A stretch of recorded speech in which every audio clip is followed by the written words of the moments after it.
Hello, my name is Emily Bloom, and today we're going to discuss the use of holiday pay within an organization and the specific requirements for claiming holiday pay. For today's discussion, I'm going to be acting as the Director of Human Resources for Saga Food Services. During this presentation, I'll address several points about Mr. John Arnett's perceived holiday pay and the reasons why he is not entitled to holiday pay for the Tuesday following Labor Day due to his use of a personal day following the holiday. On slide 3, you will see several different facts about the case. Specifically, Mr. Arnett works at Saga Food Services. He works 4 10-hour days from Tuesday until Friday. Labor Day was on Monday, so consistent with the past Saga Food Services policy, Mr. Arnett's holiday was then scheduled for Tuesday. He took his regularly scheduled holiday on Tuesday, and then at 11 o'clock on Tuesday night, he called Saga Food Services and left a message with the clerk that he would not be at work the following day, which would have been Wednesday. He said that he needed to take a personal day. Mr. Arnett did not receive any kind or talk to a supervisor. However, he was still allowed to take that personal day because we do allow that as long as it is not less than 1.5 hours prior to his start work time. However, Saga Food Services did deny Mr. Arnett's holiday as he did not fulfill the collective bargaining agreement requirements. Slide 5 goes through the actual section of the collective bargaining agreement that we're relying on for this case. We have determined that he is not entitled to holiday pay since he did not follow the steps for a legitimate excuse for taking a personal leave day following the holiday. As you can see, Article 7 of the collective bargaining agreement under holidays, section 7.03, states that holiday pay allowances will be given subject to the following terms and conditions. The employee shall have worked his fully scheduled workday immediately before and immediately after the holiday, except for proven sickness or injury. The shift manager may offer to waive this rule in advance of the holiday, and acceptance thereof by an employee or employee shall be on a seniority basis. Clearly, as shown on slide 6, the issue at hand is that Mr. Arnett violated the collective bargaining agreement by taking a personal day following a holiday. If Mr. Arnett had sought and received prior approval from his supervisor, he would not be in this position and he would have been given his holiday pay.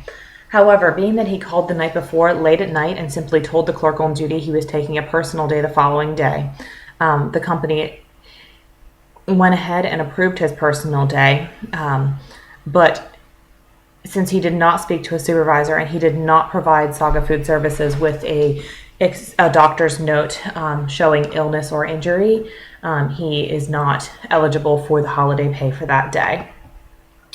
Mr. Arnett has decided to follow a grievance. In this case, he does not agree with our decision.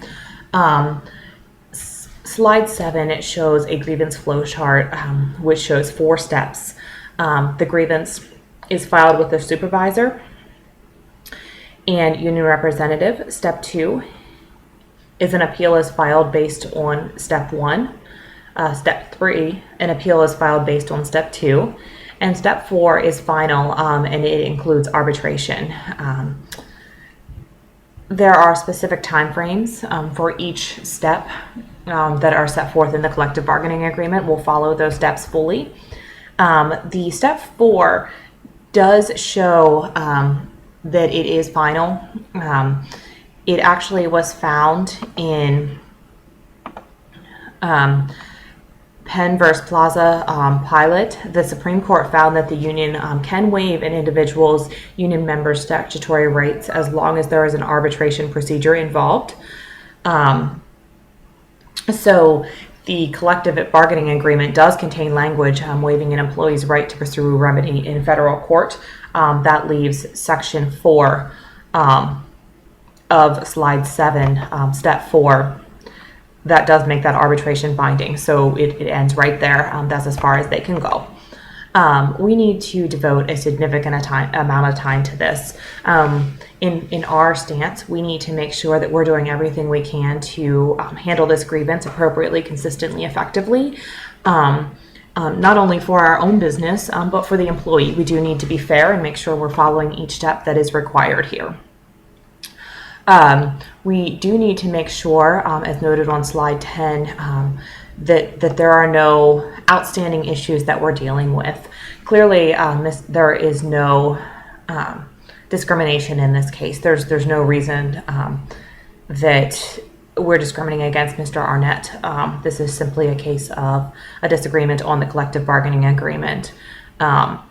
He has not alleged that there's any age, gender, sexual orientation, disability issues, but we do need to just review that, make sure that's not an issue in this case.